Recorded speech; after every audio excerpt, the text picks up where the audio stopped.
He says he took him there to test him. There are 3 tests you must pass before God trusts you with freedom. Write them down. First test is a test of appetites. You got to pass that test. You got to test your appetites. God will check to see if your appetites are under control. All of them. Your sexual appetites. Well, some folks want to preach with their mouths and can't keep their zip up. They can't.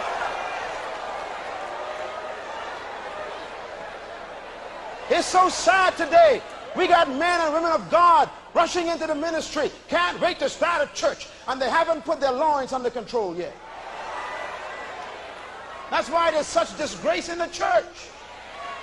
We got anointed heads with unanointed loins.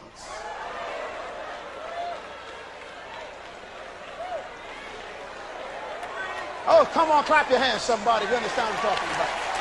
We need to be changed. Our minds need to change.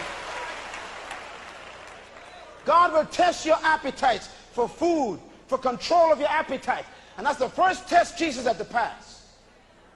Appetites under control. And he passed it. The second test you must pass, you're going to like this one, is the test for power. God will test you to see if you want power. Going after power and control.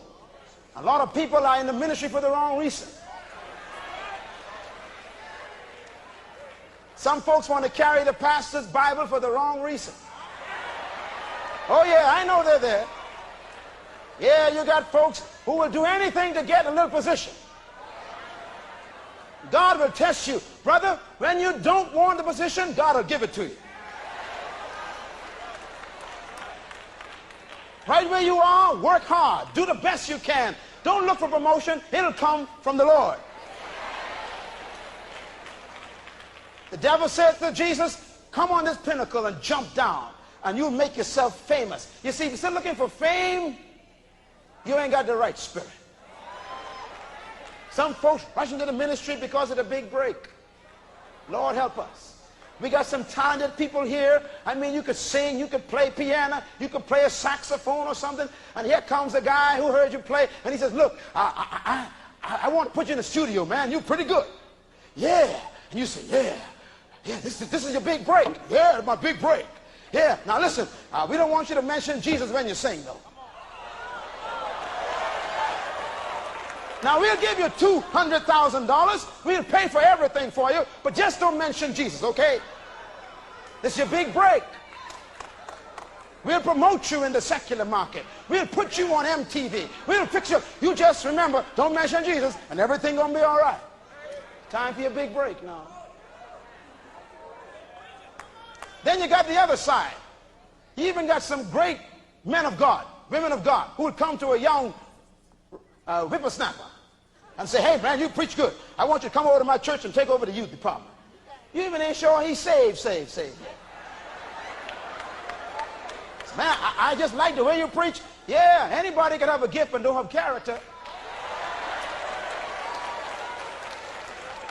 We got some men and women in the ministry who were called into the ministry by ministers instead of God.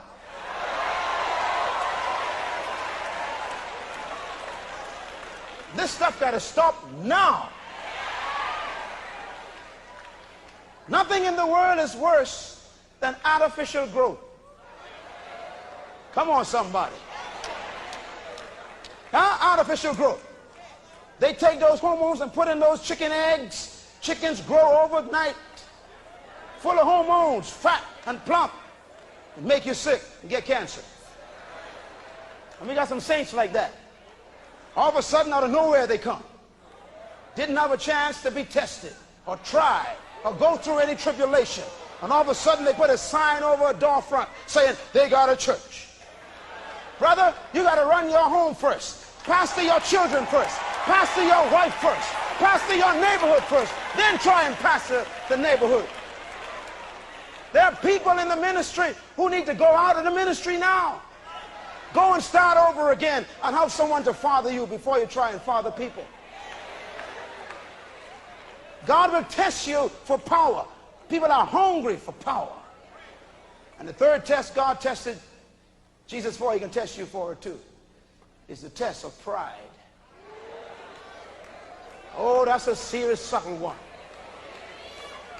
So if you bow down and worship me, I'll give you all the glory and the splendor and all the authority and influence of this city. I'll give you all this you see. If you just worship me, and you can be in the pride of life, and you will be somebody, and I'll make you important. Boy, what a tempting thing. And that's in the church. May God forgive us. But God's going to take you through the wilderness before he brings you into freedom. And can I suggest that when you pass the test in the wilderness, he will take you across Jordan.